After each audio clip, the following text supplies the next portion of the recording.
মজার একটা সার্কিট নিয়ে আসলাম। হচ্ছে ফায়ার অ্যালার্ম কন্ট্রোল প্যানেল, একটা প্যানেলের সার্কিট। এটার সাথে ডিসপ্লে ইউজ করা যায় এই সার্কিটের মধ্যে। এখানে মূলত 4 লুপের একটা ইউনিট, 1 2 3 4 4টা লুপ আছে।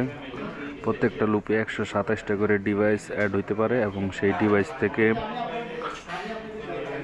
সে সিগন্যাল নিতে পারে, ডিভাইসের অ্যাড্রেস এবং কি সিগন্যালটা আসতেছে ডিভাইস থেকে, এই সিগন্যালটা সে নিতে পারে। এই সার্কিটগুলোর প্রত্যেকটার জন্য পাওয়ার সেকশন আলাদা। এগুলো 24 ভোল্ট পাওয়ার জেনারেট করে ডিসি, আর যে এগুলাতে আসলে সেই লুপ লাইনগুলো অ্যাড করে।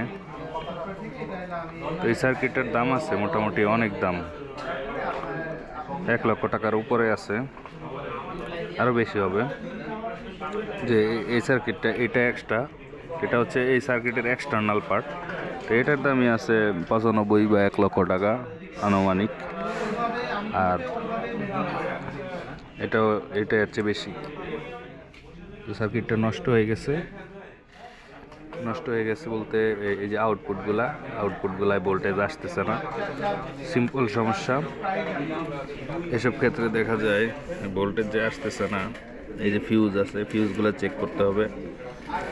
এগুলো আছে 0 ohms রেজিস্টর, তারপর ক্যাপাসিটর, ট্রানজিস্টর, এগুলো চেক দিলেই এই সমস্যাটা পাওয়া যাবে।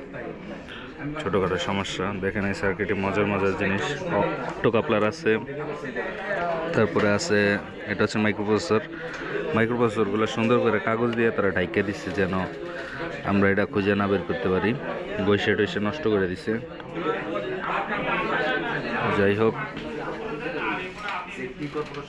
সার্কিট নিয়ে ভিডিও দেখতে চাইলে এই চ্যানেলটি অবশ্যই সাবস্ক্রাইব করে রাখবেন। তাছাড়া এখানে আরও বিভিন্ন হাবিজাবি ব্লগিং ভিডিও দেওয়া হয়, পাশে থাকুন।